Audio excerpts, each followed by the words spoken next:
Abul Bashar market, চক মোগলটলি, ঢাকা। 13টা 34 মিনিটের সময় আমরা fire service civil defence station Lalbagh থেকে সংবাদ পাওয়ার সাথে সাথে ঘটনাস্থলে 2টা ইউনিট পাঠানো হয়।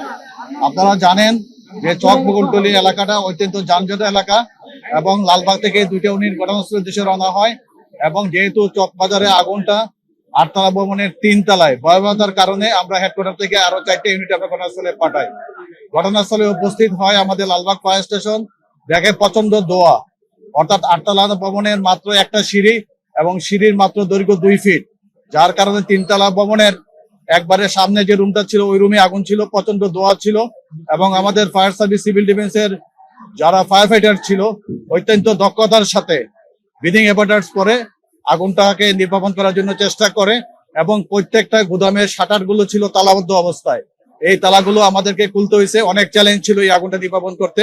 এবং সাথে সাথে এসে আমাদের সিদ্দিক বাজার ফায়ার স্টেশন থেকে আরো 4টে ইউনিট ঘটনাস্থলে আসে, তাদের সাথে কাজে যোগ দেয় এবং আমরা 1 ঘন্টা 45 মিনিটের ভিতরে আগুনটা সম্পূর্ণভাবে নিয়ন্ত্রণে নিয়ে আসতে পারি।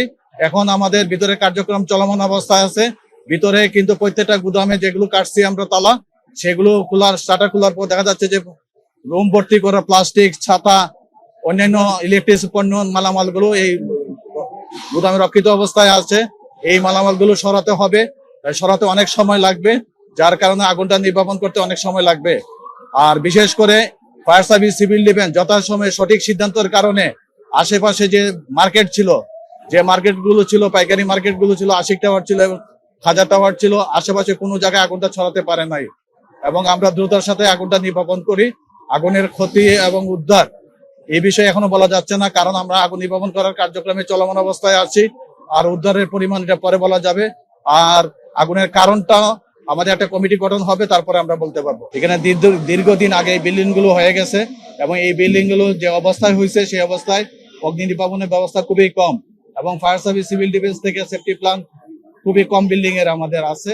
এই বিল্ডিং গুলোকে ভবিষ্যতের জন্য এগুলোকে আস্তে আস্তে বিল্ডিং গুলো ফায়ার সার্ভিস থেকে সেফটি প্ল্যান গ্রহণ করতে হবে। যেমন খাজা টাওয়ারে মাত্র একটা সিঁড়ি, এই সিঁড়ি দিয়ে কিন্তু আমাদের একজন লোক গেলে পরে আরেকজন লোক যাওয়া যাচ্ছিল না। এটা চ্যালেঞ্জ মোকাবেলা করে আমরা অগ্নি নির্বাপন করেছি। এবং এই এলাকা বাস্তব ক্ষেত্রে পুরান ঢাকা অত্যন্ত ঝুঁকিপূর্ণ। অসঙ্গতি বলতে ফায়ার সার্ভিস সিভিল ডিফেন্সের কোনো অগ্নি প্রতিরোধ ব্যবস্থা ছিল না এবং রাস্তা এক্সিটের সমস্যা ছিল। এবং বিশেষ করে যখন আমরা অগ্নি নির্বাপন করতে আসছি, আপনারা জানেন যে এই এলাকায় মানুষই সঠিকভাবে হাঁটাচলা করতে পারে না যানজটের কারণে, যার কারণে আমাদের সবচেয়ে বেশি ব্যাক পাইতেছে। ক্রাউড ছিল অনেক বেশি। আমরা যে গাড়ি নিয়ে দ্রুত প্রবেশ করব সেই রাস্তাঘাট গুলো পরিষ্কার ছিল না এবং আমাদের একটু সময় লাগছে আসতে, যেহেতু আমাদের যানজট ছিল।